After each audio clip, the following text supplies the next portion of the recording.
Hello, and welcome back to Fluent English Journey. My name is Ava, and I'm here to guide you on your journey to clear, confident, and natural English. If you're new here, make sure to hit the subscribe button so you never miss a lesson. Your support truly helps this channel grow. All right, take a deep breath, relax, and let's begin today's session. Listen closely now. Let me take you into a quiet room. A room where the lights are soft, the air is still, and every small sound feels important. And in this room, there is someone waiting. Someone you know very well. It is you. A version of you who wants to understand English deeply. Not in a loud way. Not in a fast way. But in a clear, calm, natural way. And as you sit in this quiet room, you hear a voice. A slow voice. My voice. Welcome, my friend, to Fluent English Journey. Today, we begin something special, something gentle, something powerful, something that will help you reach a level of English where you do not think before you speak. A level where English feels like water. Soft, smooth, easy to move with. Today, we start your 1-hour advanced English experience. A full story, a full conversation. A full journey. And the first line we speak together is simple. You are ready. You may not feel ready. You may think your English is not good enough. Maybe you feel shy. Maybe you feel nervous when you hear fast English. Maybe you understand 70%, but the last 30% is still a mystery. Maybe you want to speak like a storyteller with emotion and rhythm, but the words come out slow. But that is why we are here. In this quiet room. With this quiet voice.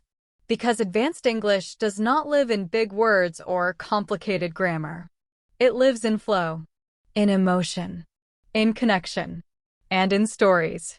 Real stories. Human stories. Stories that move. Stories that stay inside your mind even after the sound stops. So, let me bring you into a new story tonight. A simple story. A slow story. But a story that will open your English like a window being opened on a cool morning. Fresh air. Soft light. A new feeling.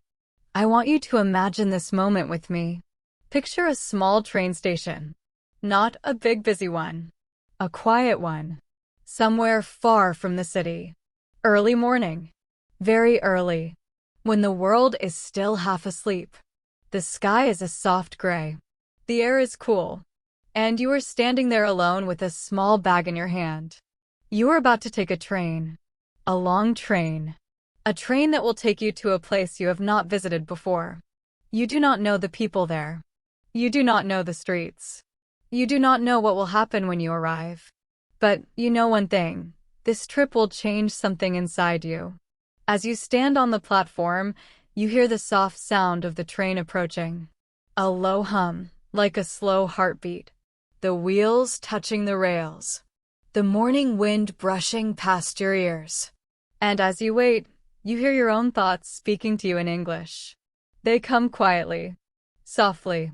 You think, why am I here? Why am I taking this long trip? And what am I looking for? These simple questions begin as whispers. But they stay with you. And you do not run away from them. Because this is the beginning of your advanced English story. And every good story begins with a question. The train stops in front of you. The doors open with a soft sound. And you step inside. The carriage is almost empty. Only 1 or 2 people are there. One man reading a book. One woman looking outside the window. And you choose a seat by the window too. The seat feels cold when you sit down. You place your bag next to you. You look outside. And the train begins to move. Slowly. Like the beginning of a long breath. This is where your English journey starts, my friend. Right here, in this moment when everything is slow and calm. When the world is quiet and your mind is open. Because this is the perfect moment to grow. To understand English in a deeper way. To feel the language instead of fighting with it. To let the words enter your ears like soft rain on a window. As the train rolls forward, You hear the gentle rhythm of the wheels. Click, click, click. A steady beat. This rhythm becomes part of your thinking. It helps you relax. It helps you listen. And then, something interesting happens. You notice the woman sitting a few seats away. She is not looking at her phone. She is not reading. She is simply looking out of the window as if she is waiting for something. Something important. Something meaningful. Her face has a quiet story on it. A story you cannot see yet, but you can feel. You wonder what her story is. Why is she on this train so early in the morning? Where is she going? What is she thinking about? And as you sit there, you realize something important for advanced English. Curiosity is the key. When you are curious, you listen more. You observe more. You understand more. And your English grows naturally. You do not need to force it. You simply need to follow the story. The train moves through small towns, past fields, past quiet roads, past small houses with lights still turned off. You watch everything through the window and your thoughts drift in English. They move softly, almost by themselves. And suddenly, the quiet woman looks at you. Not in a strange way, not in a rude way, but in a gentle, friendly way. She smiles a little. A small, warm smile. You smile back. And then she speaks. Early morning, right? She says in a soft voice. Her English is simple, clear, calm, and you understand every word. You answer quietly, yes. Very early. She laughs softly. Not loud, not forced. A natural laugh, like warm air rising. I always forget how quiet the world is at this hour, she says. It feels like the day has not woken up yet. You nod. Yes. It feels peaceful. She nods too. And then she looks out the window again. You look out with her. And for a moment, both of you simply share the silence. You do not know her name. She does not know yours. But the simple exchange, the simple conversation, is enough. You spoke naturally. You spoke calmly. And it felt good. It felt light. This is the beginning of natural English conversation. It does not come from complicated grammar. It does not come from memorizing long lists of words. It comes from simple moments, simple feelings, simple sentences spoken with confidence. The train continues moving.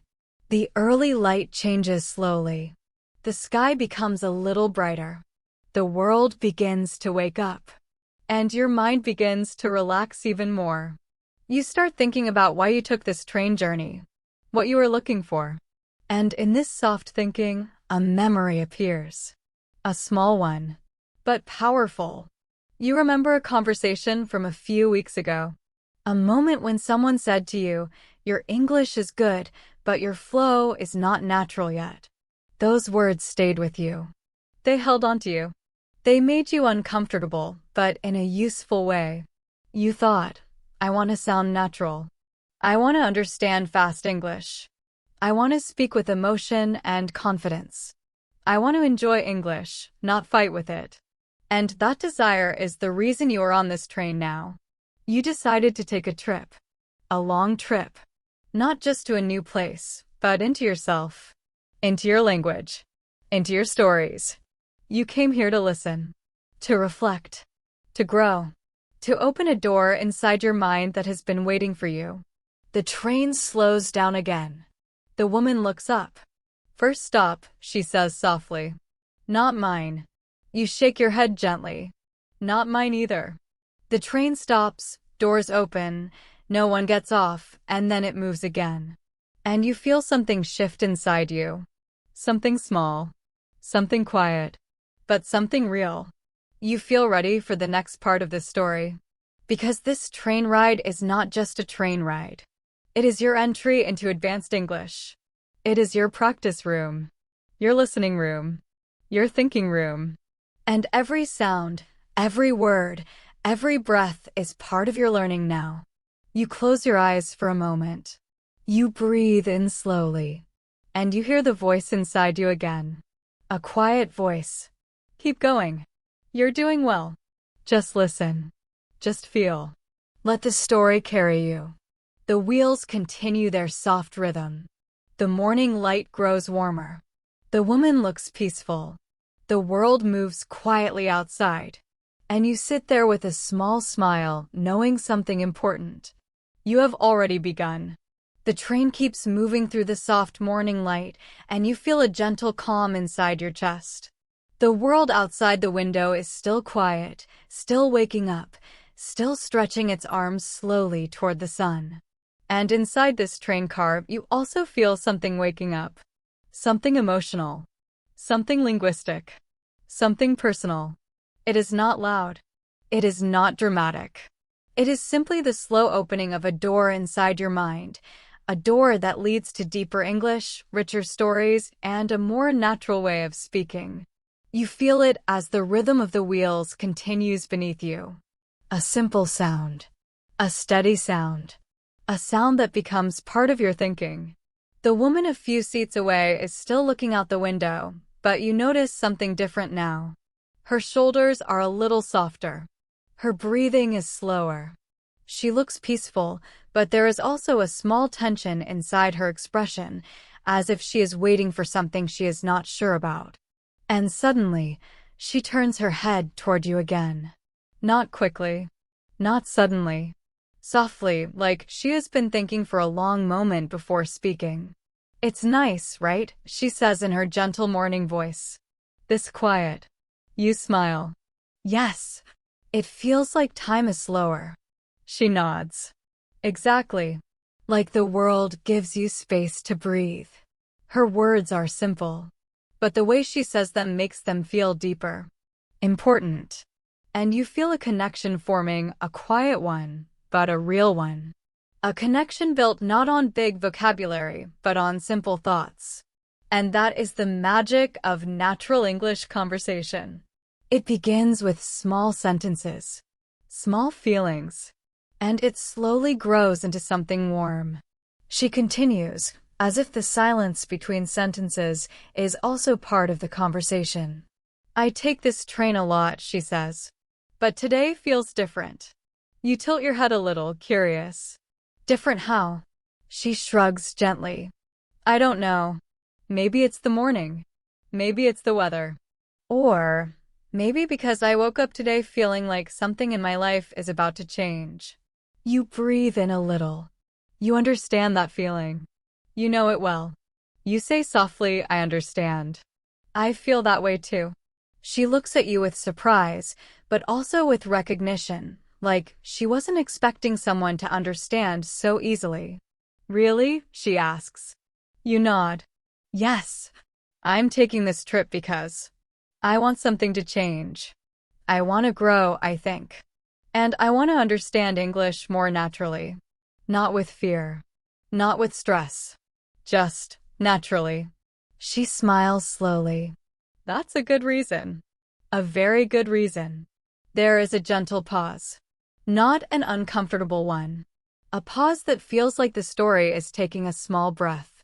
The train passes through a tunnel for a moment. The sound echoes softly. The lights flicker. And when the train comes out on the other side, the morning looks brighter, warmer, more alive. The woman looks at you again. So, she says, you're learning English. You nod. Yes. You sound good, she says kindly. Really. You sound calm. Thank you, you say, feeling a soft glow of comfort. But sometimes I feel lost when I listen to fast English. Or when people talk about many things at once. I lose the flow. She laughs quietly.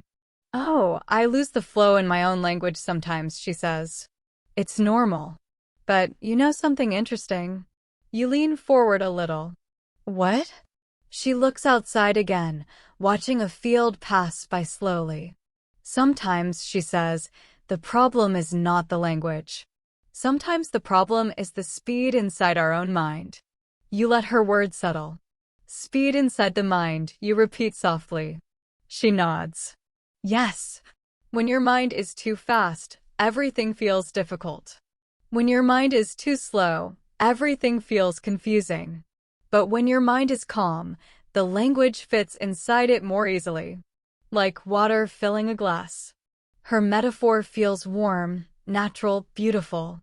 You imagine a glass being filled with water. The water does not rush. It does not fight. It simply flows into the empty space. And you realize something important. English can be like that too. You say slowly, "I want my English to feel like water." That's a good goal, she says. A very good goal. The train continues moving, and the rhythm of the wheels becomes your background music again. You watch the trees pass by, the small houses, the long roads stretching toward the horizon. And you think about the woman's words. Calm mind. Water. Flow. The ideas sit in your thoughts like soft stones, easy to hold. Then she speaks again. "Can I ask you something?" You look at her. "Sure." She tilts her head. "When did you start learning English?" You think for a moment. "A long time ago. But I didn't learn it naturally at first. I learned from books, from school, from memorizing. So I could answer questions. I could do homework. But I couldn't really speak." The woman nods slowly. "That's common." "Yes, you say. But now I want something else. I want real English. The English people use when they talk about their life. Their feelings. Their stories. Not just classroom English." She smiles warmly. "So that's why you're here. On this trip." You smile too. "Yes." She looks at you for a long, gentle moment. Then she says quietly, "Well, maybe this trip will bring you the real English you're looking for." You wish to ask her what she means, but before you can speak, the train announces the next stop in a soft, automated voice. The woman listens carefully. Her eyes move in a thoughtful way, as if the name of the station carries a memory. Or a secret. Or a small story she has not told yet. She whispers the station name under her breath. Then she looks at you. "You know," she says softly, "sometimes a journey changes because of the people we meet. Not because of the place we go." You listen carefully. Her tone has changed. It feels slightly heavier. More emotional. More personal. You ask quietly, "Is everything okay?" She smiles, but it is a small smile. "Yes," she says. "Just thinking." The train slows down. The wheels make a softer sound. You watch as the scenery outside starts to blur into stillness. The train approaches the next station, a small one with an old wooden sign, a simple platform, and a few empty benches. The woman stands up. "This is my stop," she says. You feel a small, unexpected ache inside your chest. You didn't expect to feel it, but it is there, a quiet sadness that this gentle connection might end so soon. You do not want to lose this moment. This simple conversation. This soft morning feeling. You say softly, "It was nice talking to you." "It was nice talking to you too," she says with a warm expression. "And listen," she pauses, choosing her words slowly. "Don't be afraid of English. You already understand more than you think. You just need more stories. More moments. More small conversations like this." You nod. "Thank you." She reaches for her bag. She takes one step toward the door. But then she stops. Turns. Looks at you again. Her eyes are soft. Clear. Calm. "I hope your journey brings you something true," she says. "Something real." You feel her words land in your mind like a soft light. You whisper, "I hope yours does too." The doors open. A breeze enters the train. Cool. Fresh. Quiet. She steps out onto the platform. She does not look back. But somehow, the air feels different after she leaves. The train doors close. The train begins to move again. The platform becomes smaller. The woman becomes smaller. And then the train turns slightly and she disappears from view. And in that moment, you realize something unexpected. That short conversation. That simple morning moment. That exchange of calm, easy words. It changed something inside you. You feel taller, warmer, more awake. You feel like someone opened a small window inside your chest and let in a little fresh air. You whisper to yourself, "Real English." And the words feel powerful. The train speeds up again. The rhythm returns. Click, click, click. The world outside begins to move faster. The sky grows brighter. The journey continues. And now the story moves with you. You sit back in your seat. You place your hand on your small travel bag. And you look forward, not out the window, not at the floor, but straight ahead. Because something inside you has shifted. This is no longer just a train ride. This is no longer just a simple morning. This is the beginning of a deeper change, not just in your English, but in your heart. You breathe in slowly. You breathe out softly. And you feel ready for whatever comes next. Because now, you are not just traveling to a new place. You are traveling into a new version of yourself. The train carries you deeper into the morning, and now the sun has finally climbed high enough to touch the tops of the trees. You watch the sunlight spread gently across the fields outside the window, like warm paint on a quiet canvas. Everything looks softer now, more alive. And inside your chest, the new feeling grows stronger, a soft, steady calm that makes your English thoughts clearer, simpler, smoother. You sit alone in the same seat, but it does not feel like the same place anymore. The air around you feels different because you are different. One small conversation has already begun to change the rhythm of your thoughts. It opened a door inside you, a door that leads to deeper understanding. And now every sound on this train feels more important, more meaningful, more connected to your journey. The wheels continue their steady music beneath the floor. The lights above your head glow softly. The world outside rolls by in long, gentle lines. And then, something small happens, something that you notice only because your mind is awake and ready now. You hear a quiet cough behind you. Not loud, not strong, just a slight sound. You turn your head slowly and see a man sitting a few rows away. He looks tired, but not unhappy. He is holding a notebook in his hand. A simple notebook with a black cover. He writes something inside it. Stops. Thinks. Writes again. For a moment, you wonder what he is writing. A letter? A story? A memory? A secret? The train shifts slightly as it turns a corner, and a soft ray of sunlight lands perfectly across the notebook's page. You can't read the words, but you can see the movement of the pen, slow, careful, thoughtful. You find yourself curious again, just like you were with the woman earlier. Curiosity is becoming your guide, your teacher. It pulls you forward, helping you learn English naturally by following emotion and story. And you wonder if you should speak to this man. But you don't know how to begin. You think quietly, what do I say? Should I say anything at all? What if he doesn't want to talk? What if my English sounds strange? But then you remember the woman's words. Don't be afraid of English. And the memory gives you a little courage. The man looks up from his notebook. He sees you looking. For a moment, you both share a small, polite smile, not a big one, not a forced one. Just a soft, friendly smile. That is your moment. Your small door. Your quiet chance. You take a slow breath and say gently, writing something important? The man looks surprised, but not annoyed. He closes the notebook carefully and nods. Maybe, he says in a soft voice. Or maybe I'm just trying to understand my own thoughts. His English is clear, natural, simple. You feel comfortable. He asks, and you? Are you traveling far? You nod slowly. Yes. A long trip. He smiles. Long trips are good for thinking. You laugh softly. Yes. I've been thinking a lot already. He tilts his head. About what? You don't rush your answer.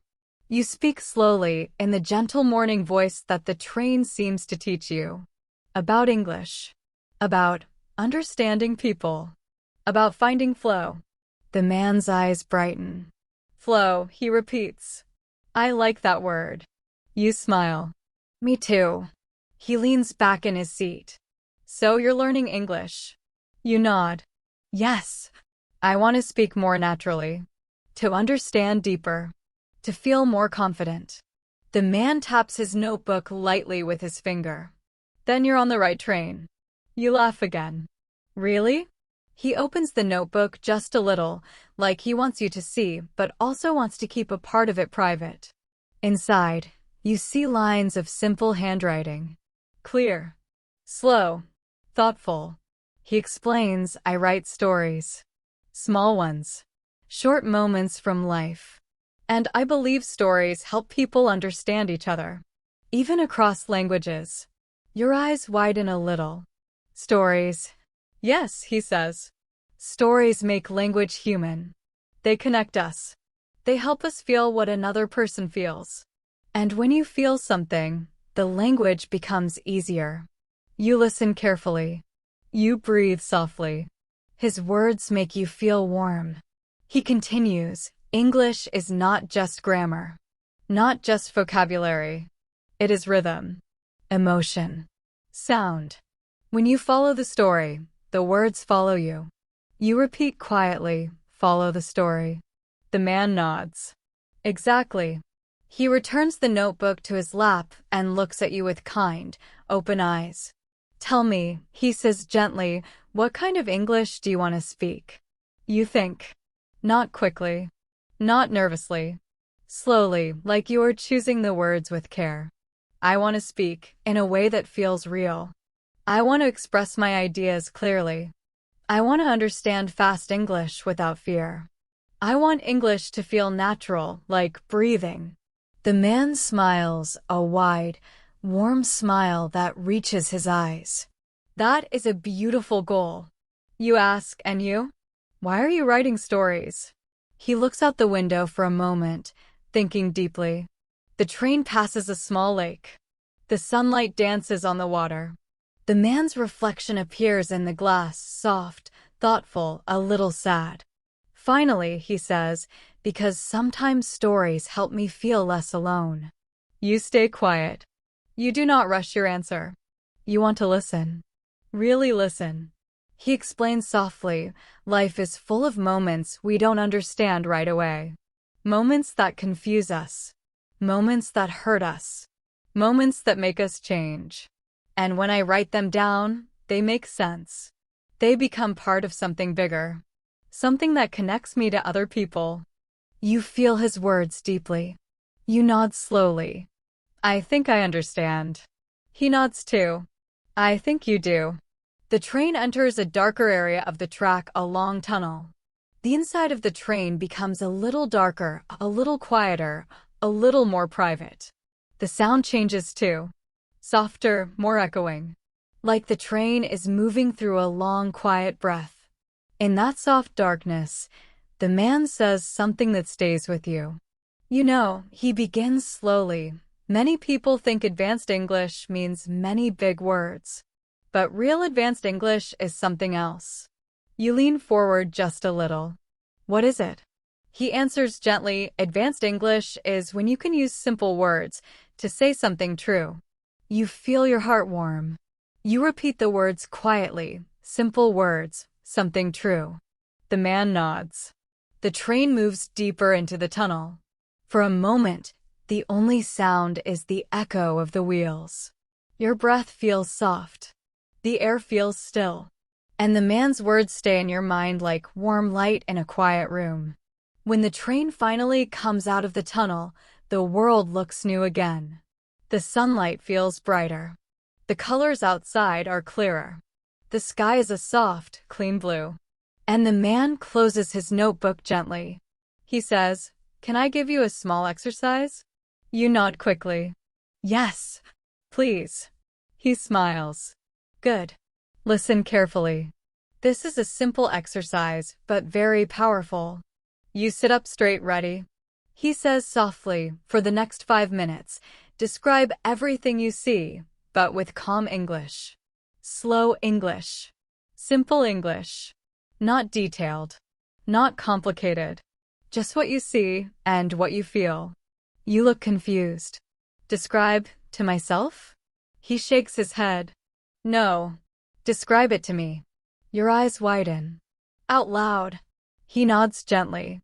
Yes. Out loud. I will listen. Slowly. Don't rush. Don't think too much. Just speak. Let the English flow like water. You take a long, slow breath. And then you begin. You look out the window and say softly, I see the trees. They're tall. They move slowly with the wind. The man nods, encouraging you gently. You continue, I see a small house. It has a red roof. It looks old, but warm. You pause, take a breath, and keep going. The fields are bright. The grass looks fresh. I see a small road. It is empty. The man smiles quietly. You are doing well. You speak again, slower this time. I feel calm. I feel the morning getting brighter. I feel relaxed. The man leans back with a kind smile. Good, he says. Very good. Keep going. You speak for several minutes, describing, noticing, breathing, feeling. And for the first time, the English in your mouth feels light. It feels gentle. It feels like something natural, not something you need to fight with. Your voice becomes smoother. Your words become softer. Your rhythm becomes clearer. And the man listens the whole time, not judging, not correcting, just listening. Like he is helping you build a bridge inside your own mind. When you finally stop, the man says quietly, you see. The words were already inside you. You just needed to let them move. You smile, a real smile. Thank you. That felt good. He nods. Yes, that's what English should feel like. He closes his notebook for the last time and places it gently into his bag. Then he says with a calm voice, my stop is coming soon. You feel a small sadness again, first the woman, now this man. 2 warm conversations in one morning. 2 unexpected teachers. 2 gentle guides. Before he stands, he says one more thing. Remember, he says softly, English is a journey you take with your heart, not just your mind. And then he adds quietly, and you're already walking the right path. The train slows down once again. A station appears. The man stands, gives you one last warm smile, and steps off the train. The doors close. The train moves on. And once again, you are alone. But not the same. Something new is growing inside you now. A feeling of trust. A feeling of confidence. A feeling that your English is becoming more human, more emotional, more alive. You sit back. You breathe. And you whisper to yourself, I can do this. The train keeps moving, but now something inside you feels stronger. More centered. More open. After speaking with the woman and the man with the notebook, you feel like you are slowly collecting small pieces of wisdom, like little stones from the side of a quiet river. Simple stones. Smooth stones. Stones that feel warm when you hold them. And you think to yourself, this journey is already more than I expected. The morning sun is higher now. The train lights feel softer.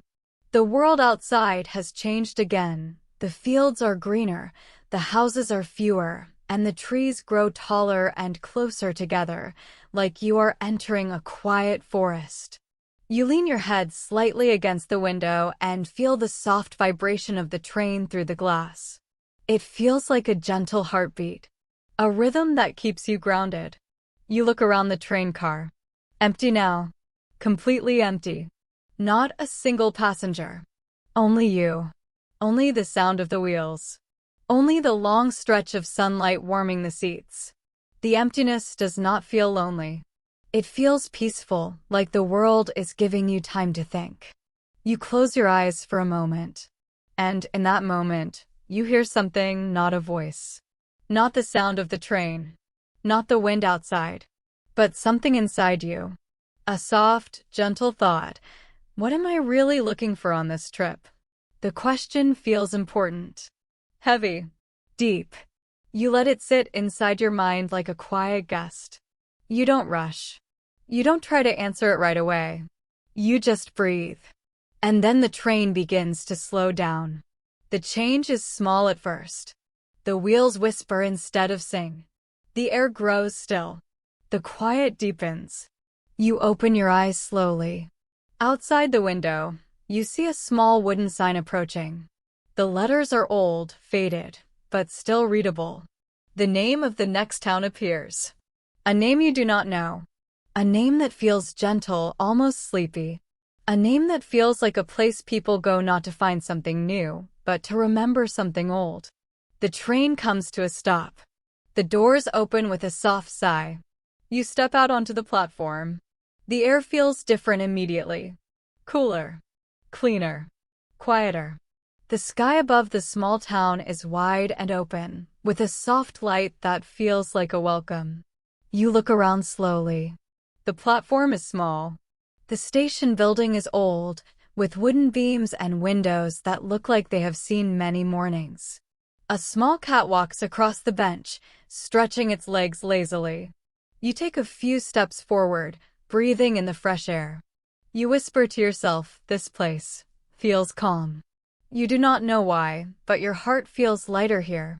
Like something inside you recognizes this quiet. You walk out through the small station gate and follow a road lined with tall trees.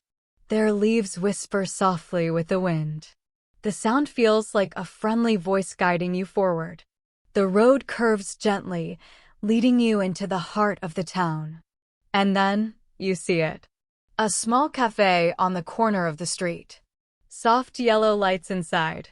A sign above the door painted with simple letters. The windows are open just a little, letting warm air drift outside. You hear the soft clinking of dishes. The quiet sound of someone moving inside. A gentle melody playing from a small speaker. Your feet slow down. Your breath slows down. Your thoughts soften. Something about this cafe pulls you closer. You open the door gently. A small bell above it rings, a soft, old sound. The kind of sound that belongs to memories. The air inside smells like warm bread, fresh coffee, and something sweet you cannot name. The cafe is almost empty. Only one person sits at a table near the window, an older man with gray hair, reading a book with thick pages. Behind the counter stands a young woman with bright eyes and a friendly smile. She says in soft English, "Good morning. Can I help you?" You smile back. "Yes. I'd like a tea, please." She nods. "Of course. Please take a seat." You look around the cafe. Every table has a small vase with a single flower. The walls have simple paintings of the town, its river, its trees, its streets. The atmosphere feels warm, like a soft blanket around your shoulders. You choose a seat near the window. The sunlight falls perfectly across your hands. You breathe in the warm smell of the cafe and feel your whole body relax. A moment later, the young woman brings your tea. She places it on the table gently. And before she walks away, she says something unexpected. "I don't see many travelers here," she says with a little smile. "What brings you to our quiet town?" You hold the warm cup in your hands and think for a second. Then you answer, "I'm on a journey. I'm learning English. And I'm trying to understand life more slowly." Her smile grows softer. "Slow is good," she says. "People forget that." You nod. "Yes, I think so." She hesitates a little, then says, "If you need anything, just call. I'll be right here." She returns to the counter. You take a sip of the tea. It is warm, gentle, simple, like everything else in this small town. You look out the window. People walk slowly along the street. Birds land on the fences. The sound of the wind mixes with quiet footsteps. You realize something important. This town is not just quiet, it is peaceful. And inside your mind, the same peace begins to grow. You breathe deeply. You whisper softly to yourself, "This is good. This is very good." But then something happens. Something small. Something quiet. Something that changes the rhythm of the morning. The older man by the window closes his book slowly and looks at you. His eyes are clear, gentle, full of stories. He speaks in a warm, low voice. "You're not from here, are you?" You shake your head. "No. I'm traveling." He nods. "I could tell. You have the eyes of someone searching for something." You look down at your hands, feeling shy. "Maybe I am." He laughs softly, not in a rude way, but in a friendly, knowing way. "We all are," he says. "Even when we think we're not." You look up again. He gestures to the chair across from him. "Would you like to sit?" he asks. "It's a small town, and I like meeting people who bring new air with them." You smile gently and move to his table. You sit down carefully. The sunlight feels warmer here. Softer. More golden. The older man looks at you with kind eyes and says, "Tell me about your journey." You take a breath. "I'm learning English," you say. "I want to understand it in a natural way. Not just study it, but feel it." He nods with slow approval. "Good," he says. Feeling a language is better than memorizing it. His voice is calm, deep, filled with years of quiet thinking. You listen as he continues. "You know," he says, "many years ago I traveled too. I thought I was looking for places, but I was really looking for people. Conversations. Small moments that stay in the mind." He taps the cover of his book gently. "And this," he says, "this book is full of those moments." You ask softly, "What kind of moments?" He smiles. "Real moments. Honest moments. The kind that teach you something without trying to teach you." You lean forward. "Can you tell me one?" He nods slowly, letting the moment breathe. "Of course," he says. "Here is one." He opens the book to a page marked with a small dried leaf. He runs his finger along the words, remembering them not just with his eyes, but with his heart. Then he begins to tell you a story. And suddenly, the cafe disappears around you. The sunlight softens. The air grows still. Your mind opens. And the older man's quiet voice carries you into a memory from long ago. A memory that will change your journey. The old man's eyes soften, like a warm lamp glowing in a quiet room. He looks down at the dried leaf inside his book, touches it gently with one fingertip, and breathes in slowly. His voice lowers to a deep, calm tone, the kind of sound that can make your heart sit still and listen. He looks up at you and says softly, "This leaf came from a tree I sat under when I was a young man. A very young man. Maybe 20. Maybe younger. I'm not sure anymore." He closes the book, but keeps the leaf inside it as if it were a small treasure. Then he leans back in his chair and begins to speak, not in a rush, not with any excitement, just in a smooth, slow rhythm. A rhythm that feels like walking along a quiet road at sunset. And you listen. You listen because something inside you knows this moment is important. You listen because his voice feels like a bridge between two hearts. You listen because you know that sometimes the best English practice is simply hearing someone speak with honesty. He begins. "I was traveling," he says. "Just like you. I didn't have a plan. I didn't have money. I didn't even have a real reason. I just knew I needed to go somewhere. Anywhere. I needed to breathe new air. I needed to feel something different from the life I had at home." He pauses. You can almost feel the young version of him standing in some old memory. "I arrived at a small town," he continues. "Maybe smaller than this one. The streets were empty. The sky was wide. And there was a bench under a large tree. A beautiful tree. Strong, tall, with leaves that danced with every little wind." His voice slows even more. "I sat there, feeling lost. Feeling like I didn't know what to do with my life. The world felt big, too big. And I felt small, too small." He looks directly at you, and his eyes shine with truth. Sometimes, he says, we feel small even when we are not. You nod slowly. You understand that feeling. And then, he says, something happened. He leans forward, not dramatically, but gently. Like the next words are important. A local man came to the bench, carrying a bag of apples. He sat beside me. He didn't say hello. He didn't look at me. He just sat there quietly. And I remember thinking, why is he sitting here? There are so many empty benches. Why here? You smile a little. The old man sees your smile and nods. Yes, he says. I thought the same. But after a few minutes, the man reached into his bag and took out an apple. A red one. Beautiful. And without even looking at me, he held the apple out toward me. You hold a breath. I didn't take it at first, he says. I didn't know him. I didn't know why he was offering it. But he kept holding it. Not forcing me. Just offering. Like the way a tree offers shade. The cafe feels very quiet now. Even the music seems to soften for this story. So finally, he continues, I reached out my hand.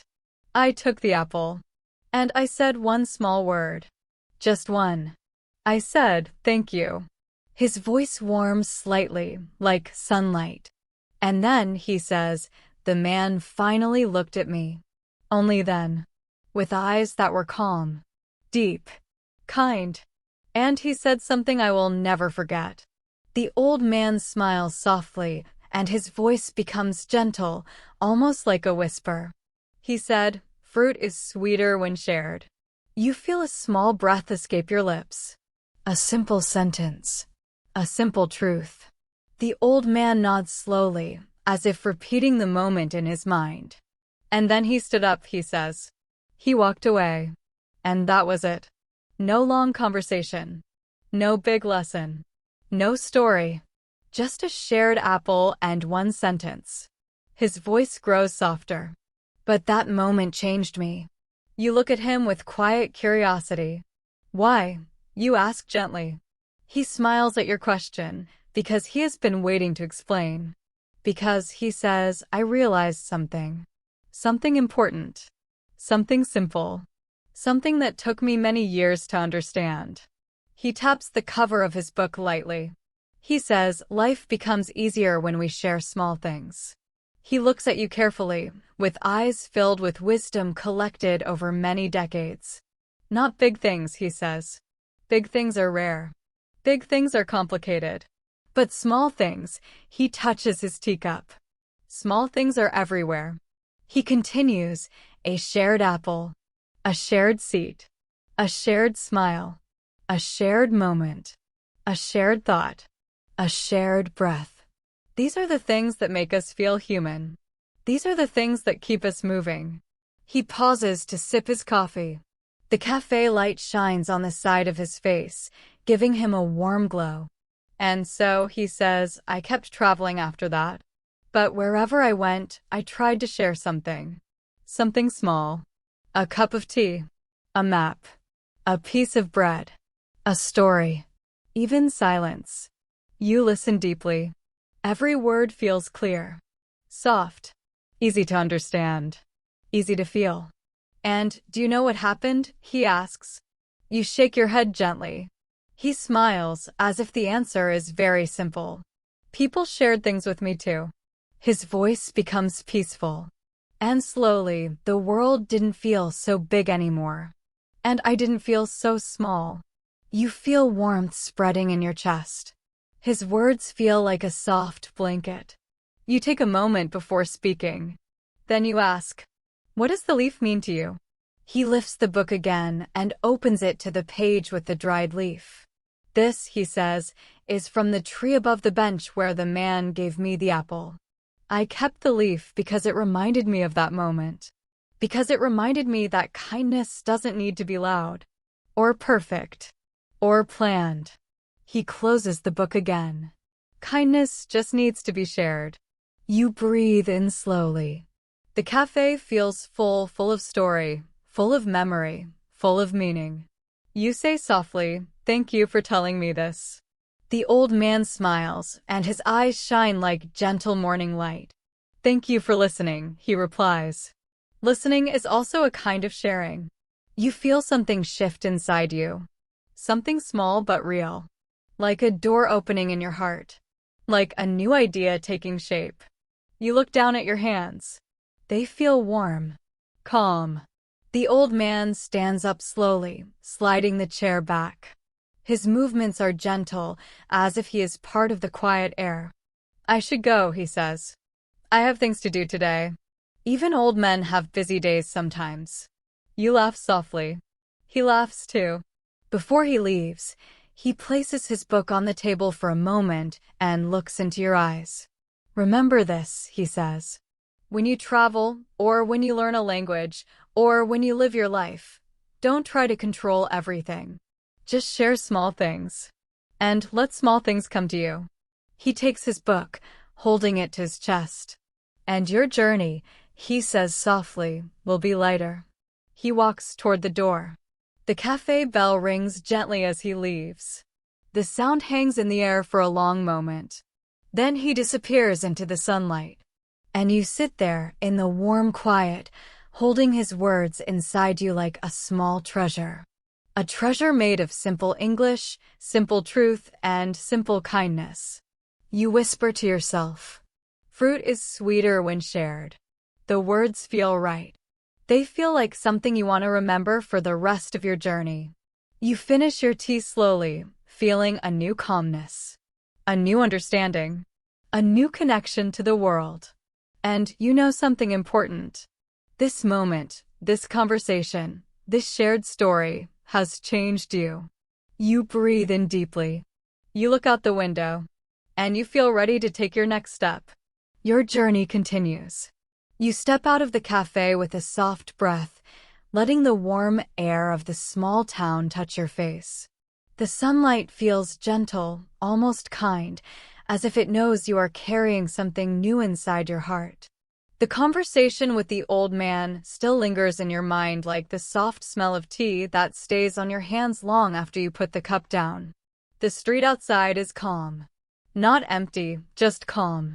A few people walk slowly, talking in quiet voices. A dog sleeps in front of a bakery, its ears twitching from small dreams. A woman waters flowers in front of her shop. Everything here seems to move at a peaceful pace, like the whole town breathes together in slow, steady rhythm. You take a few steps down the street, not in a rush. You don't even know where you're going, and right now, you don't need to know. Your feet feel light, as if they want to explore without thinking. You turn a corner, and a soft breeze brushes against your cheeks. The breeze carries a smell, fresh bread, morning leaves, something sweet in the air that you cannot name. You walk past a bookstore with tall windows. Inside, you see shelves full of books of every size and color. A small table near the window has a sign that says, "Take one, leave one." A woman inside waves at you even though she has never seen you before. You wave back. Another small kindness. Another shared moment. And again, the old man's words echo softly in your mind. Life becomes easier when we share small things. You keep walking. The road leads you to a bridge made of stone. A small river flows under it, creating a gentle sound like whispering water. You stand on the bridge for a moment, resting your hands on the cold stone railing. The river moves slowly, but it never stops. Always moving. Always flowing forward. You watch the water and whisper to yourself, maybe my journey is like this river. The thought feels right. It feels true. The river doesn't worry about where it goes. It just moves. Quietly. Patiently. Trusting that every turn leads somewhere meaningful. You lean a little closer and watch the water carry small leaves and tiny pieces of wood. Each one floats with ease, letting the river guide it without fear. You take a slow breath, letting the peace of the river fill you. A soft voice interrupts your thoughts.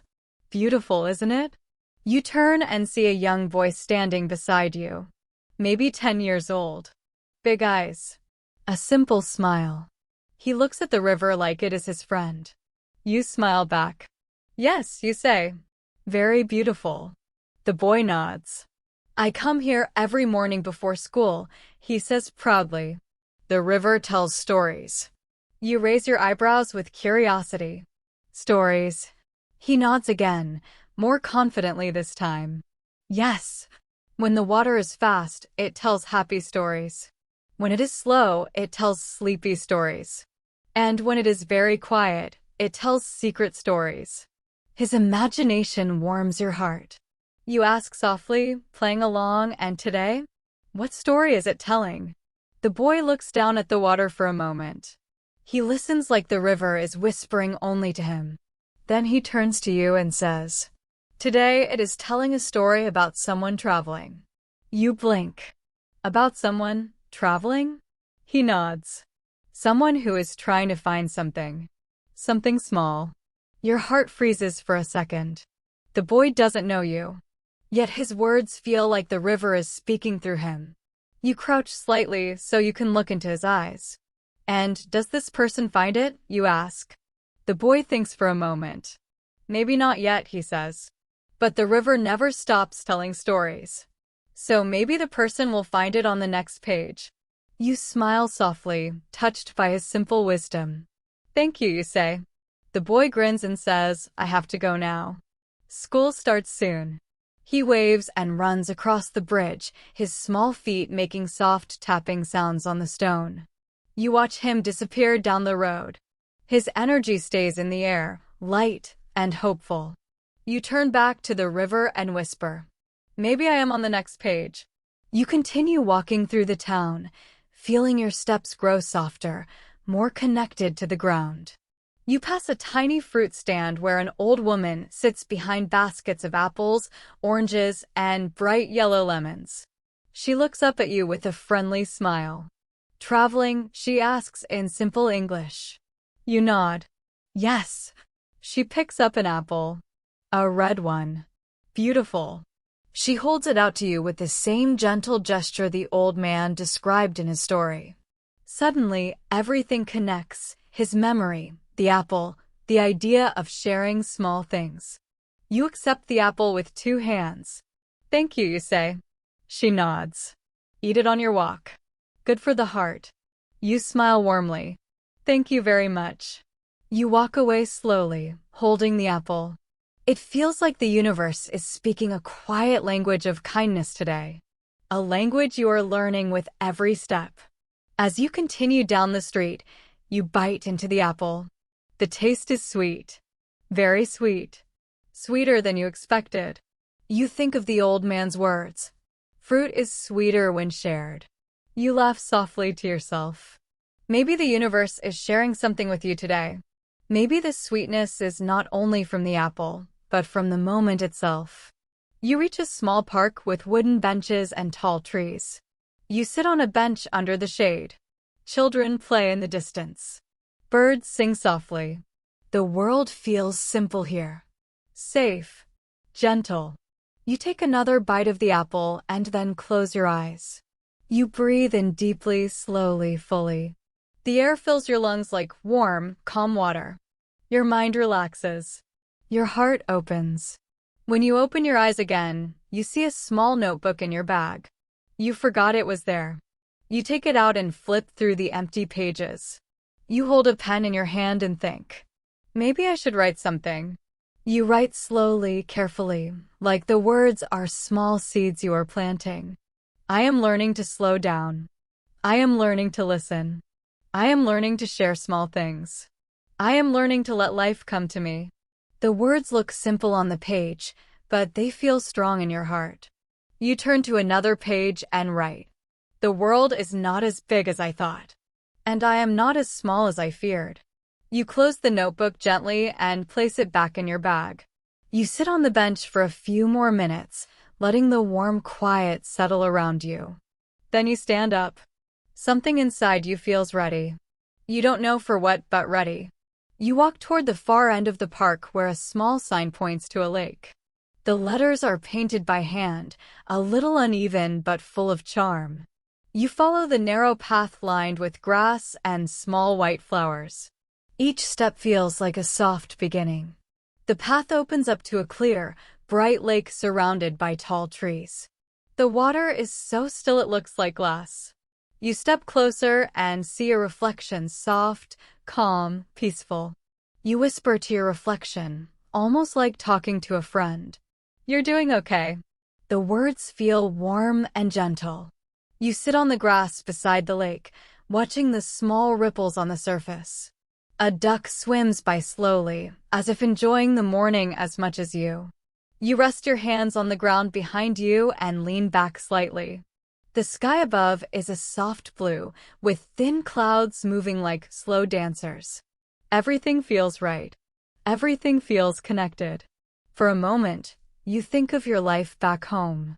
The noise, the rush, the expectations, the worries, the pressure. All of it feels far away now, like a memory you can observe without feeling trapped in it. Here, in this quiet town, you feel free. Free to breathe. Free to learn. Free to grow. Free to be yourself. A gentle breeze passes over the lake. The water shivers softly. You close your eyes again and hear the old man's voice in your mind, almost like he is sitting beside you. Your journey will be lighter. You let the words float through you like soft light. You stay by the lake for a long, peaceful moment. And then, finally, you stand up. You dust the grass from your hands. You take a slow, deep breath. It is time to continue. You look one last time at the lake. The water reflects the sky perfectly. The world feels very big and very gentle at the same time. And for the first time on this journey, you feel like you are walking not to escape something, but to discover something. You whisper, "I'm ready." And with a calm heart and quiet footsteps, you begin walking back toward the train station. Your journey continues. The walk back toward the station feels different from the walk you took earlier. Your steps feel lighter, almost like they're being carried by the wind. The apple sweetness still lingers on your tongue, and the memory of the old man's gentle story follows you like a soft shadow. The streets of the small town look the same as before, still peaceful, still slow, but you feel like you're seeing everything with new eyes. Brighter eyes. Softer eyes. You notice small things you didn't see earlier. A tiny bird hopping along the edge of the sidewalk, a woman hanging clean white sheets in the sun, a cat sleeping on a windowsill with its belly rising and falling like a small tide. You pause for a moment and watch the cat breathe. Each slow breath seems to say, "Life doesn't need to be fast." You smile to yourself. The world around you seems to be whispering the same message again and again, in different languages. The language of water, the language of apples, the language of quiet streets. You reach the train station sooner than you expect. The building's wooden beams look warm in the sunlight. The small bell above the entrance rings softly when you push the door open. Inside, it is quiet. A little too quiet. You look around. No people.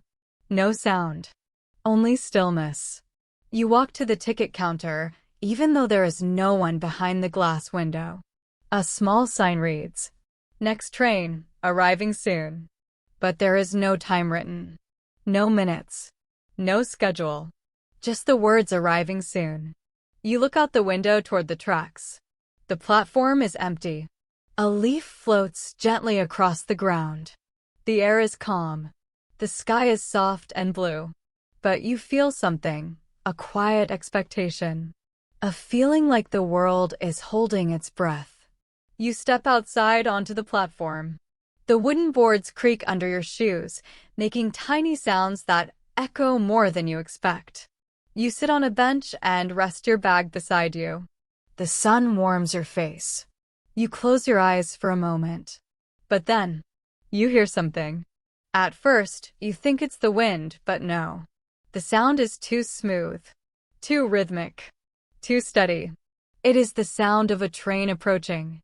But the strange thing is, it is quiet. Very quiet. Almost silent. You open your eyes and stand up. The train slides into the station with a soft whoosh, like a whisper crossing the air. Not loud, not sharp, gentle, as if it doesn't want to disturb the peaceful town. The doors open with a small sigh. You step inside. The train is warm and bright, with wide windows that let in the morning sunlight. You walk slowly down the aisle and choose a seat by the window. Your bag rests beside you. The train begins to move again, quietly, smoothly, like a dream sliding forward. The town disappears slowly behind you. And now you're traveling again. But something inside you feels new, different, calmer. Like the journey is not only outside the window, but inside your heart too. The train car is almost empty. Only one other traveler sits a few rows ahead of you. A woman wearing a green coat, reading a small book. She turns each page slowly, as if the story inside needs time to breathe. You look out the window. The scenery changes softly. The town fades into open fields. The fields fade into thin forests. The forests fade into soft hills that rise and fall like waves made of grass. You rest your chin on your hand and let the rhythm of the train guide your thoughts. What did the old man say? Your journey will be lighter. You feel it now. You feel the lightness. It's not a big change. Not a loud change. It is soft, quiet, peaceful, like a single leaf falling into a river. You think about the apple the woman gave you at the fruit stand. You think about the boy on the bridge. You think about the lake, the trees, the calm water. You think about your notebook with the words you wrote. And slowly, gently, you open your bag. You take out the notebook again. You flip to the page where you wrote about sharing small things, and then to the page where you wrote about not being as small as you feared. You smile at the simple sentences. They feel honest. They feel like small seeds growing slowly. You turn to a blank page. The train hums softly beneath you. The sunlight warms the paper. You hold your pen and wait for the words to come. And then you write, I am learning to trust the road. You pause. I am learning to trust myself. You nod as you write the next sentence. I don't need to know everything. I just need to take the next step. You place the pen down for a moment and let the words settle like dust in a quiet room. Then something catches your eye. Outside the window, you see a wide field of tall green grass bending to the wind. And standing alone in the middle of the field is a single tree, tall, strong, with branches that curve out like open arms. It looks exactly like the tree from the old man's story. Maybe it's not the same tree, but the feeling is the same. The shape is the same. The quiet presence is the same. You watch it until the train carries you past it and then slowly away from it. You whisper to yourself, fruit is sweeter when shared. The words feel like a soft ribbon connecting the old man's memory to your present moment. You smile. Then, softly, you hear something unexpected. Someone is humming. You look up. The woman in the green coat is humming a slow melody while reading her book. She doesn't seem to realize she's doing it. The tune is gentle, almost like a lullaby. You don't recognize it, but it feels comforting, like something from a different time. The train passes through another field. The woman looks up suddenly, noticing that you're listening. She smiles politely and closes her book. Sorry, she says in simple English. I hum when I read sometimes. You shake your head. No, it's okay.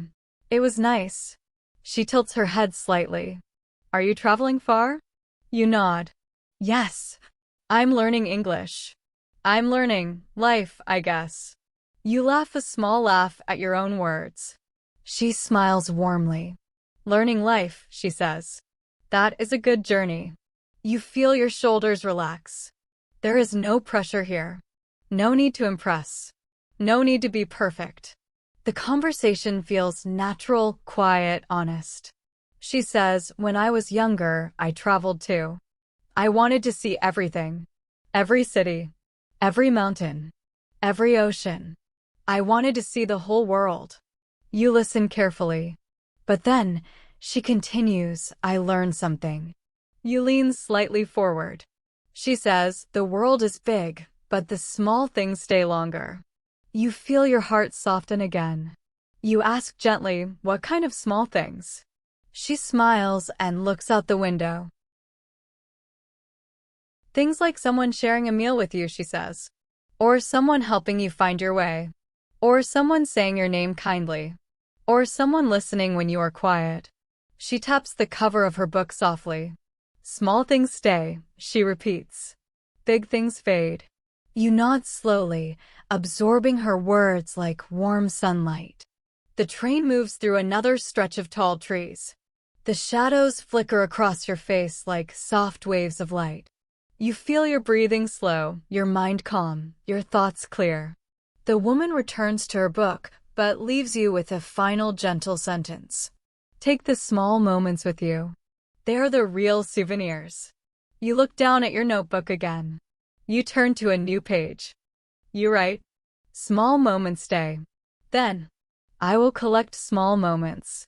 Then one more. I will share them too. You close the notebook and hold it in your hands. It feels warm, alive, important. The train begins to slow down. You look out the window and see a new town approaching. Bigger than the last one. More buildings. More movement. More people walking at different speeds.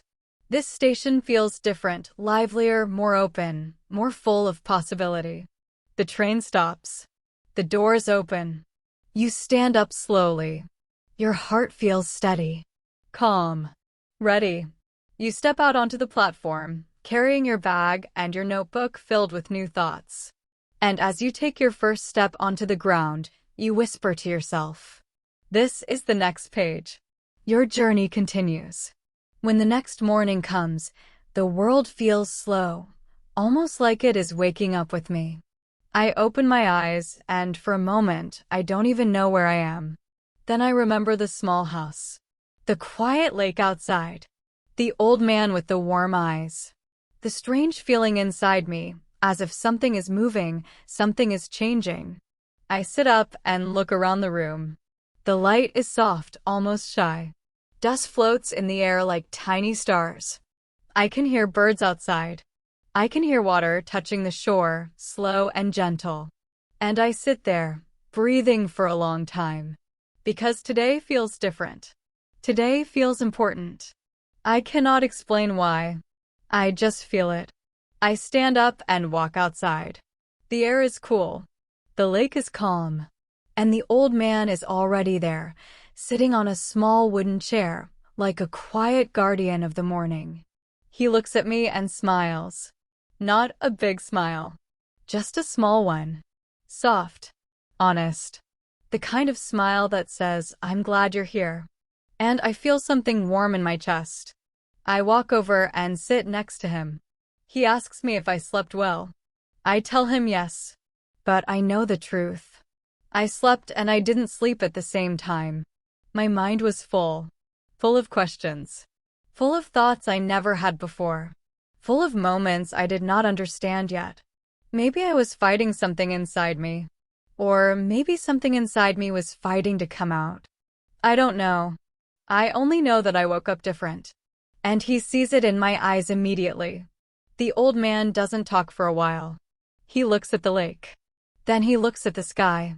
Then he looks at me again. And he says something simple. Something I will remember for a long, long time. He says, sometimes, the morning tells the truth the night is afraid to say. At first, I don't understand. But then, slowly, I begin to. He means that sometimes we wake up knowing the thing we were trying to avoid. Maybe it is a decision. Maybe it is a feeling. Maybe it is a truth we don't want to look at. And suddenly, everything inside me becomes louder. Clearer. Like a bell ringing inside my chest. We sit there quietly for a long time. Just breathing. Just listening to the water, the birds, the soft wind. There is something calming about the silence. Something honest. Something healing. Then I finally speak. I tell him that yesterday, When he told me the story of the night he tried to leave, something inside me moved. Like a hand touching my heart. I tell him I didn't know why. And I still don't fully know. But I feel changed. And the change scares me. And the change excites me. And I don't know what to do about it. The old man listens. Always listens. He never interrupts. He never rushes me. He just listens, like my voice has weight, like my thoughts matter. And then he says, real change usually begins in silence. It doesn't scream. It whispers. And when you hear it, you know you are ready to take a step. A step. The word stays in my head. A step. Not a jump. Not a huge decision. Not a perfect plan. Just a step. One single step. Something small. Something simple. Something honest. And suddenly, the fear inside me becomes a little smaller. The world feels a little clearer. Because maybe I don't need to fix everything at once. Maybe I don't need to understand everything. Maybe I just need to take one step, and then another, and then another. Slowly. Gently. Like walking on a quiet morning by a lake. I look at him and ask, what if I take the wrong step? He shakes his head softly. There are no wrong steps if they come from truth, he says. There are only steps that take you somewhere unexpected. I breathe out slowly. Maybe for the first time today. And I feel something inside me relax. I feel a little more open. A little more free. And in that moment, the old man stands up. He taps my shoulder gently and says, come. I want to show you something. His voice is calm, but there is something playful in it. Something curious. So I follow him. We walk along a small path I didn't notice before. It curves behind the house, through tall grass that moves with the morning wind. The sun is rising higher now, painting the world in gold. And the old man walks slowly, holding his cane, but with a surprising energy in his steps. Like he is guiding me toward a secret. After a few minutes, we arrive at a small wooden shed. It looks old and forgotten, with paint peeling from the sides and a door that makes a soft, complaining sound when the old man opens it. Inside, the air smells like dust and memory. Sunlight enters through a small window, and everything looks golden and soft. I stand there quietly, waiting, watching. The old man points towards something covered by a cloth. An object shaped like a box but taller, with a strange presence. He walks over, puts his hand on the cloth, and waits. He looks at me and says, this is something I have not opened for many years. His voice is almost a whisper. Then, slowly, he lifts the cloth. Under it is a piano. Old. Dark wood. A little broken on the sides. But beautiful.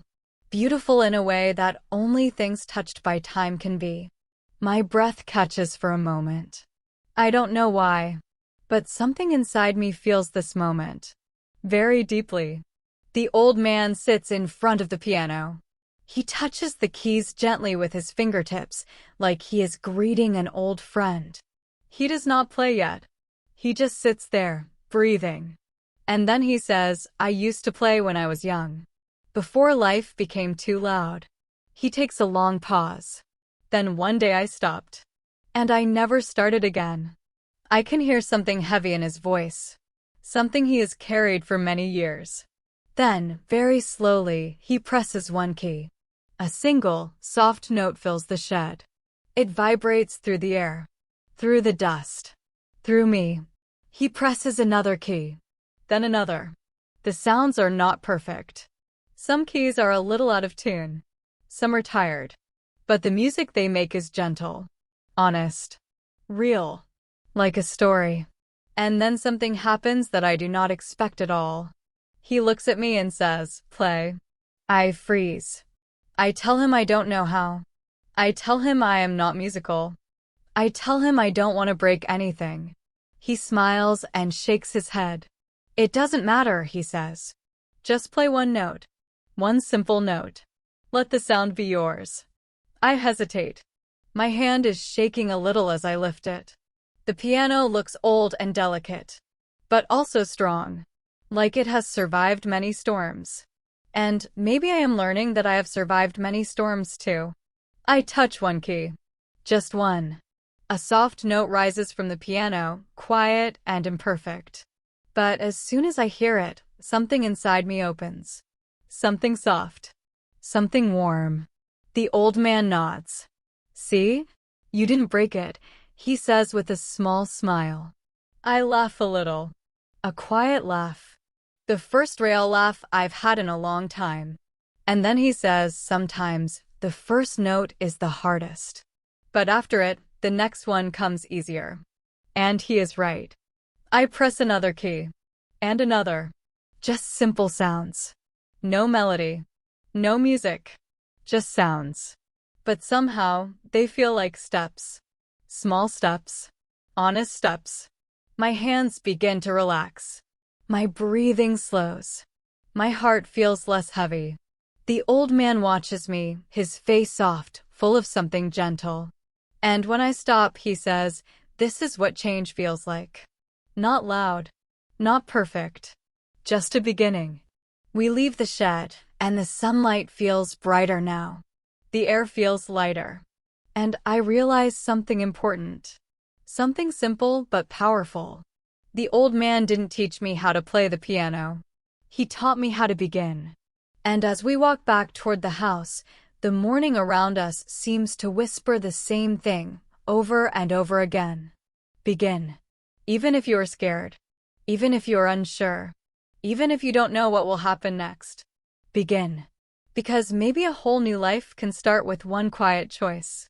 The day grows warmer as the sun rises higher, but inside me, everything feels calm, almost quiet. It is a new kind of quiet. Not the quiet of being lost. Not the quiet of feeling empty. But the quiet that comes after you finally breathe out something you have been holding for too long. A peaceful quiet. A healing quiet. The old man and I walk back toward the house, and for a long time, we do not speak. We don't need words. Sometimes silence is its own language. Sometimes silence says, I understand. Sometimes silence says, we are walking the same path right now. And I feel that. Deeply. The old man sits in his wooden chair by the lake again, but I do not sit beside him this time. Not yet. Instead, I walk to the water's edge and look at the reflection of the sky. Clouds drift slowly across the surface, breaking apart and coming together again. The water moves softly, like it is breathing with the world. And I whisper something to myself without meaning to. I whisper, I don't know where my life is going. The wind carries my words away, but saying them feels strange, like opening a door I never dared to touch before. I turn around, half expecting the old man to say something. But he doesn't. He just waits. He gives me space to speak again. So I do. I tell him about the things I left behind. The things that didn't work. The things that were too heavy. The plans that fell apart. The dreams that never came true. And the strange fear that maybe I wasted too many years not knowing who I was. The old man listens the whole time. Not with pity. Not with judgment. Just with presence. When I finally run out of words, he nods slowly, as if he has heard this story many times before, in different voices, in different lives. Then he finally speaks. Do you know what I learned, he says, after a long, long life? I look at him. His eyes are soft but steady. He continues. I learned that the sky is always heavier when you try to carry it alone. The words sink into me like stones falling gently into water. I look at the lake. The sky reflected there suddenly feels deeper, bigger, almost endless. And I understand what he means. I have been trying to carry too much. Trying to hold everything myself. Trying to pretend I was not tired. Trying to hide the parts of me that were lost. And now, maybe I don't have to. The old man asks me a simple question. Why do you think you came here? I open my mouth to answer, but no words come out. Because I truly don't know. Or maybe I do, but I am afraid to say it. He lets me think for a long time. Then he says something surprising.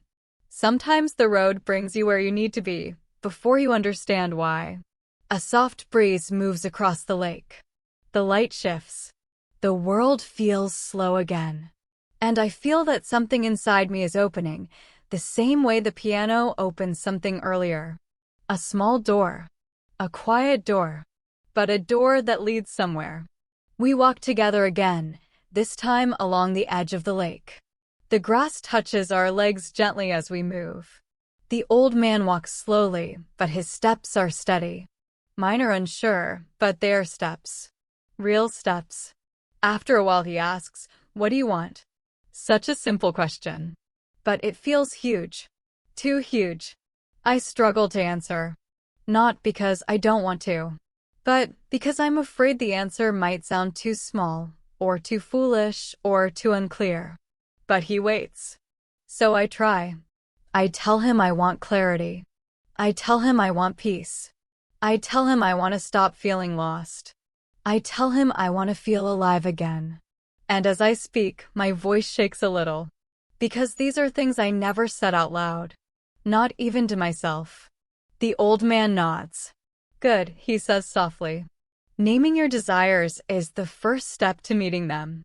We stop walking when we reach a tall tree with wide branches. The old man leans on it gently, as if greeting an old friend. Then he turns to me.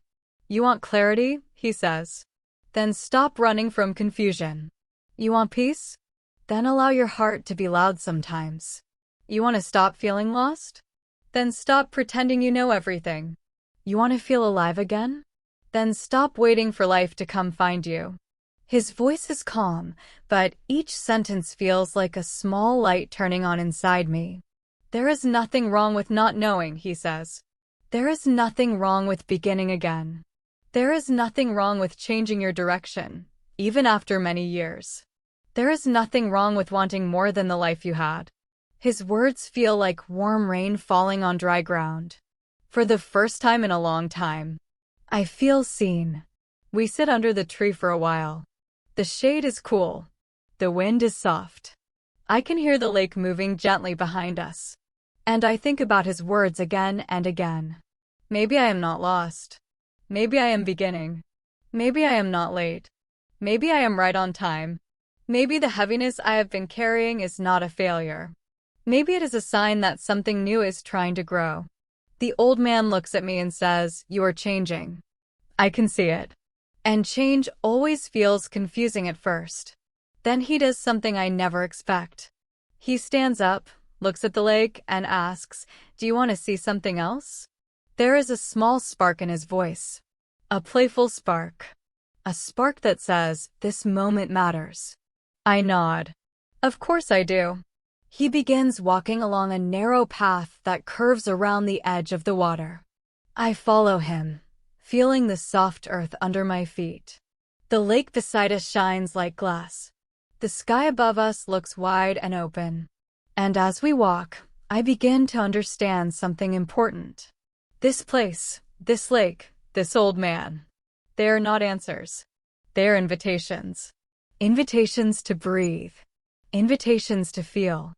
Invitations to grow. Invitations to begin again. And with each step, I feel something inside me grow lighter. As if the sky I was trying to carry is finally learning to rest above me, not on my shoulders. We keep walking until the trees begin to open and the path widens a little. The old man stops in front of a small hill covered in soft grass that shines under the sun. It doesn't look special at first. It looks simple, quiet, like many other hills.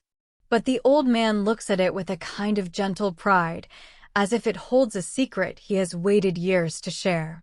"This," he says softly, "is where I come when I need to remember who I am." I look at him surprised. The old man, who seems so calm, so steady, so sure, also has moments when he forgets himself, when he needs a place to breathe, when he needs to remember. Something inside me softens even more. Maybe everyone gets lost sometimes. Maybe everyone needs a hill like this. He begins climbing it slowly, and I walk beside him. The grass brushes our ankles. The wind lifts our hair. And with each step, the world becomes a little wider, a little brighter. When we reach the top, the view opens like a story unfolding all at once. The whole lake stretches below us, shining under the light. The mountains in the distance look like sleeping giants. The trees look like a green ocean moving with the wind. And the sky feels bigger than it ever did before. I stand there quietly, feeling the world open around me. And the old man says something simple, something small, but something that feels like truth. Look at how big the world is, and look at how small your fear becomes when you stand above it. I breathe in deeply. The air feels clean. The moment feels important. I don't know why, but suddenly my eyes begin to fill with tears. Not heavy tears.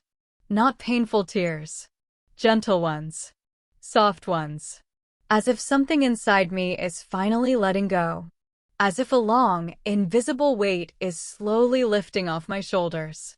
The old man doesn't say anything. He just stands beside me, letting me feel whatever I need to feel. And when I finally wipe my eyes, he smiles in the quietest way. Good, he says. Let the old air leave your heart. We sit on the grass together, not talking for a long time. Just breathing. Just being. Just letting the world hold us for a moment. And as we sit there, I realize something I hadn't seen before, something simple but powerful. This feeling, this peace, this stillness. It isn't coming from the lake or the hill or the sky. It is coming from inside me. The place didn't change me. It only gave me a moment to see myself clearly. And the old man, still looking at the lake, speaks again. Everything you are looking for, he says, is already somewhere inside you. But sometimes you need a quiet place and a quiet friend to help you hear it. The wind carries his words gently across the hill. And I know deep inside that he is right.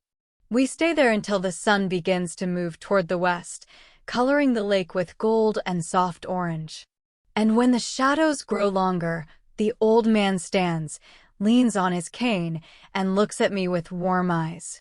Come, he says. There is more to see. More to learn. The day is not finished yet. I take a slow breath. A calm breath. A hopeful breath. And as we walk down the hill together, something inside me feels different. Lighter. Braver. More open. The sky above us no longer feels heavy. It feels wide. It feels gentle. It feels like it belongs above me, not on me.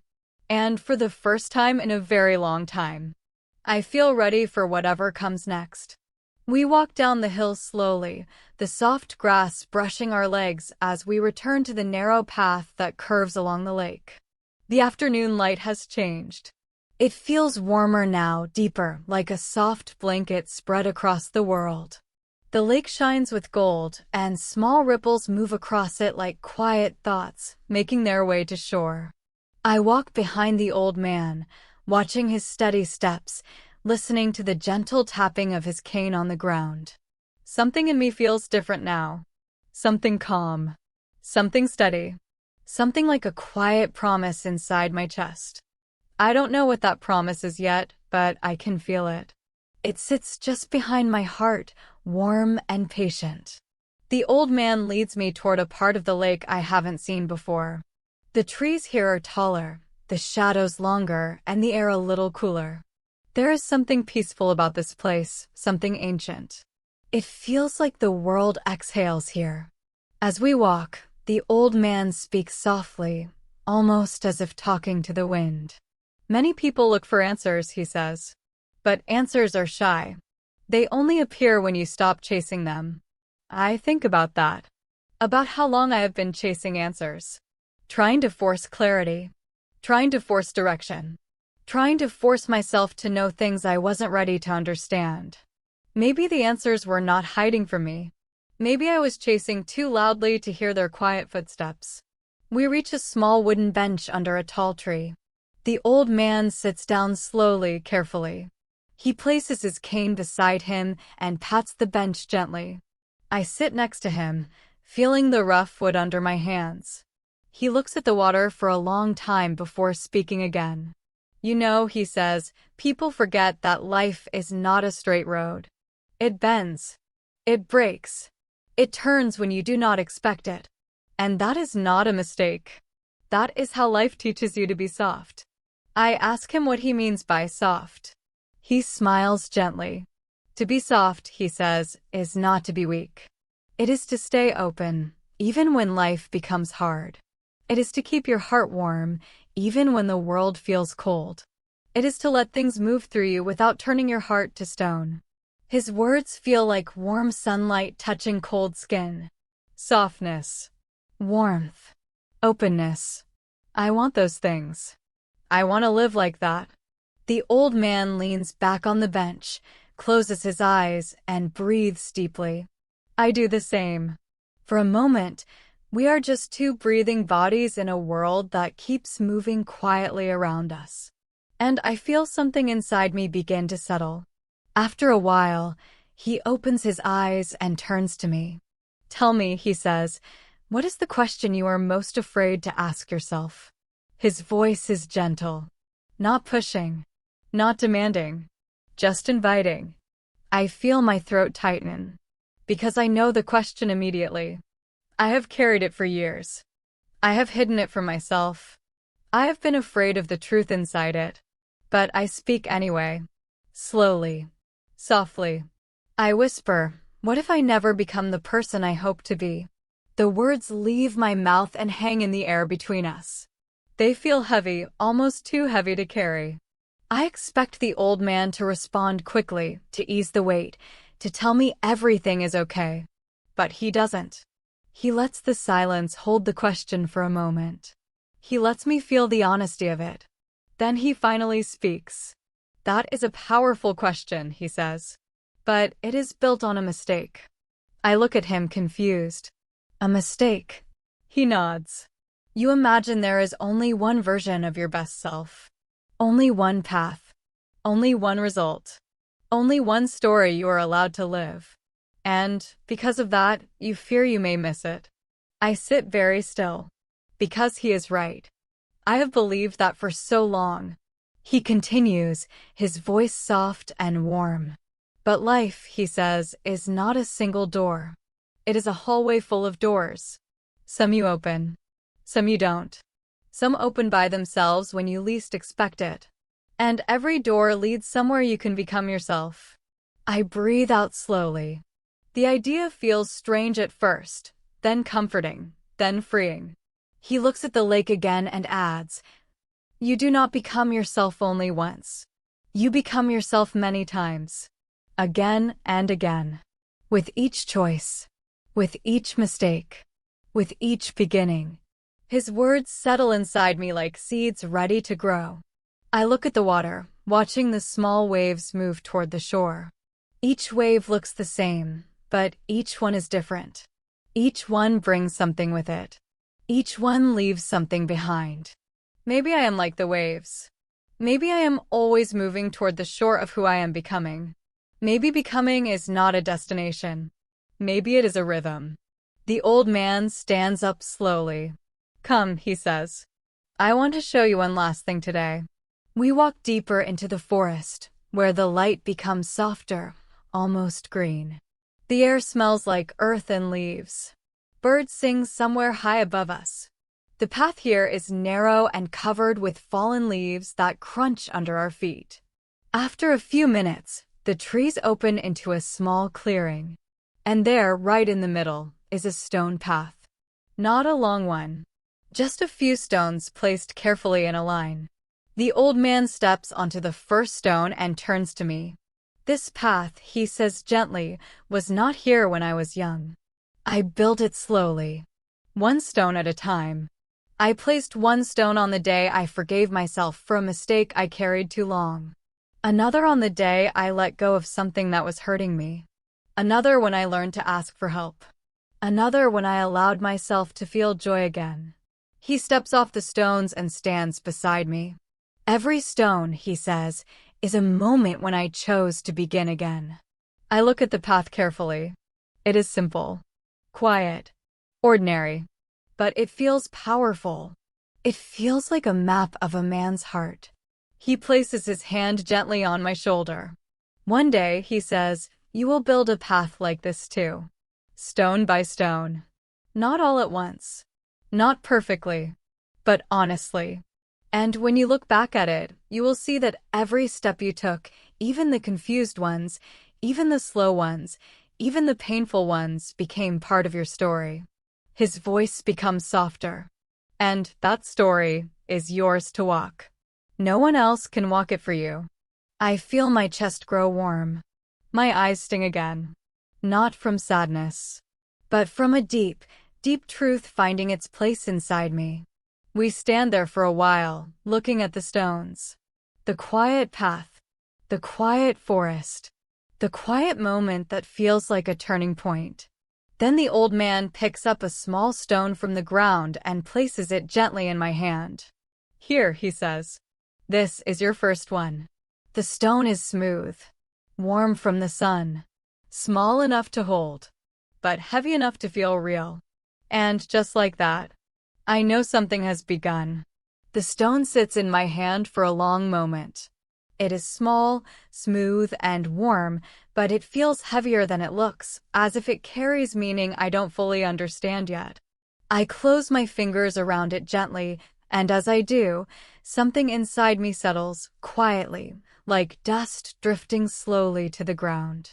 I slip the stone into my pocket very carefully, almost the way someone places a memory inside their heart. The old man nods, as if he is watching a seed disappear into the earth, and then he turns back toward the trees. The light in the clearing is beginning to change. The sun is softer now, leaning lower in the sky, turning the world a warm shade of orange. Evening is coming. A slow evening. A thoughtful evening. The kind of evening that invites reflection. We walk back toward the house through the tall trees. The leaves whisper together above us, making a gentle sound that almost feels like words. The path looks familiar now, not mysterious like before. And I realize something. When you understand something inside yourself, even a little, the world around you seems to change too. When we reach the open space near the lake, the light has turned golden, glowing across the water like a long, quiet dream. The old man stops for a moment and breathes deeply. I watch his shoulders rise and fall. I wonder what he is feeling. I wonder what memories this moment brings him. But I do not ask. Some thoughts are meant to be carried softly, without noise.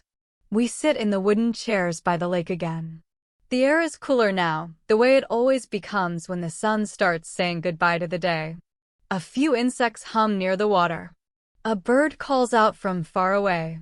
The old man looks peaceful, calm, as if he has said everything he wanted to say today. But I feel something inside me, something restless, something unfinished. The day has shown me many things, opened many doors inside me, but there is one door still closed. One feeling I keep trying not to look at. And the silence between us makes that door louder, like a heartbeat in a quiet room. After a while, the old man looks at me gently. You're holding a question, he says. I can see it in your eyes. I look down at my hands. I feel shy suddenly. Exposed. But he is right. There is a question. A question I have carried for a long time. A question that feels heavy, almost painful. A question I am afraid to say out loud. What if I don't know how to move forward? I whisper. The words come out soft, almost breaking. I am surprised at how emotional my own voice sounds. Maybe I have been carrying this fear for longer than I realized. The old man listens with a calm face. Then he nods slowly. Very slowly. That is not a weakness, he says quietly. That is honesty. His voice feels like warm hands on a cold heart. He continues. When you do not know how to move, the answer is not to push yourself harder. The answer is to stand still for a moment. To breathe. To feel where you are. Only then can you take a true step. I look at the lake. The water is moving softly, gently. Never still, but never rushing. Maybe I am allowed to move like that too. The old man leans back in his chair and watches the sky turn deeper shades of orange and pink. The clouds glow as if lit from inside. And for a moment, the world feels almost unreal. Too beautiful, too soft. He speaks again, this time more quietly. You think moving forward means having a plan, he says. But sometimes moving forward simply means not running away from yourself. I feel those words like a hand resting on my heart. Not running away from myself. Maybe that is exactly what I have been doing. Maybe I've been afraid of facing who I really am. Afraid of facing the truth of my life. Afraid of the silence that reveals my real thoughts. The old man turns to me slowly. Sit with yourself, he says gently. Sit with your confusion. Sit with your fear. Sit with your dreams. Sit with the parts of you that are hurting. Sit until you understand that none of those things make you broken. His voice becomes softer still. You are not broken, he says. You are becoming. The words enter my chest so deeply that I close my eyes. I feel them echo inside me, like soft footsteps moving down a long hallway. The sky darkens a little more. The first star appears. The lake turns a deeper blue. And I realize something quiet but powerful. This place, this lake, this old man, this day has not given me answers. It has given me permission. Permission to feel. Permission to question. Permission to breathe. Permission to begin. Permission to be human.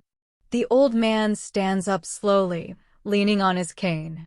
His body looks tired now. The day has been long. He looks at me with warm eyes. There is one more thing you must hear before the day ends, he says softly. I look at him, waiting, feeling my heart press against my ribs. He walks a few steps toward the water, then turns back to me. When the night comes, he says, the world will become quiet again. And in that quiet, you will hear yourself more clearly. Do not be afraid of what you hear. Do not turn away. Sit with it. Listen.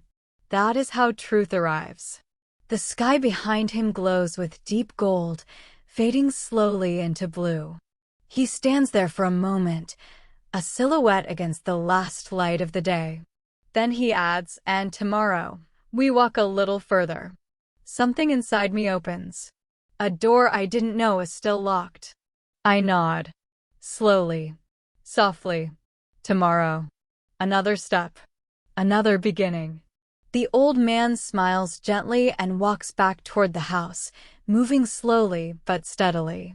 I follow him, my heart beating quiet but strong. And as the sun finally slips below the mountains, leaving a soft glow on the lake, I realize something simple and true. For the first time in a long, long time, I am not afraid of the next day. The night comes quietly, almost shyly, like a child stepping gently into a room. When I lie down in the small bed in the old man's house, everything around me feels peaceful. The room is simple. The walls are old. The wooden floor creaks softly under my feet. But the silence is warm, not empty. It holds me like a soft blanket. I close my eyes. And for the first time in a very long time, my thoughts do not rush. They do not scream. They simply float. Slowly. Calmly. Like small leaves drifting across a still lake. The old man's words echo inside me in the dark. You are not broken. You are becoming. And suddenly, I understand something important. Healing does not arrive all at once. It comes in moments. Small moments. Quiet moments. Moments like this one. I fall asleep peacefully. When morning arrives, it comes gently, with soft light touching my face. The air is cool and smells like pine. Birds are singing outside, little voices waking up the world. I sit up slowly and stretch, feeling something different inside me. A lightness. A softness. A quiet strength. I step outside. The sky is painted with early morning colors, pale gold, light blue, soft pink. The lake is calm again, perfectly still, like it is holding a secret deep under the surface. The old man is already there, standing near the edge of the water. He looks small against the wide world, but also somehow strong, like a tree rooted deeply in the earth. He turns when he hears my footsteps. "Good morning," he says with a warm smile. His voice carries the same calm energy as the lake. I walk toward him. My heart feels open, ready, awake. He looks at me for a long moment, quietly, carefully, kindly, then nods to the path that leads into the forest. "Today," he says, "we walk." We begin moving together, step by step, down the old path lined with tall trees. Sunlight filters through the branches above us, making moving patterns on the ground. The forest smells fresh, lively, new. We walk in silence. But it is not the heavy silence of fear. It is the warm silence of understanding. After a while, the old man speaks. "You came here with many questions," he says. "And you will leave with many more. That is good. Questions mean you are growing." I breathe in deeply, letting his words fall softly into me. He continues. "The answers you are looking for, they are not in this forest. They are not in my stories. They are not even in the stone you carry." He pauses, then taps his hand gently against his chest. "They are here." I look down at my own chest, feeling the steady rhythm of my heartbeat. Inside. Always inside. We keep walking until the trees open into a wide space filled with sunlight. It is beautiful, quiet, bright, full of life. The old man stops and looks at me with calm eyes. "This," he says, "is where my part ends." I feel a soft ache in my chest. Not sadness exactly, just emotion. Appreciation. Gratitude. Something deep. I look at him. "Thank you," I whisper. He smiles gently. "No," he says. "Thank yourself. You came here. You asked. You listened. You opened.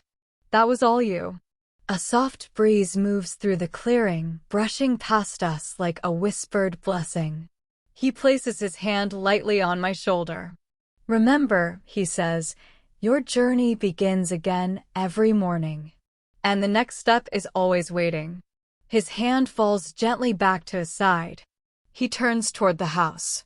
But I stand there for a moment, letting his final words settle inside me like seeds falling into warm soil. The wind carries the smell of pine and sunlight. The world feels wide and open. I close my eyes and breathe deeply. When I open them again, the path ahead looks different, inviting, not frightening. I take a slow step forward. Then another. And another. The forest around me feels alive. The world feels possible. My heart feels steady. I walk with quiet confidence, knowing something I did not know before. I do not have to have all the answers. I only have to keep taking steps. Every morning. Every moment. Every breath. And as I move forward, away from the old man's house, away from the lake, into the bright morning light, I feel something warm rising inside me. Hope. Gentle. Real. New.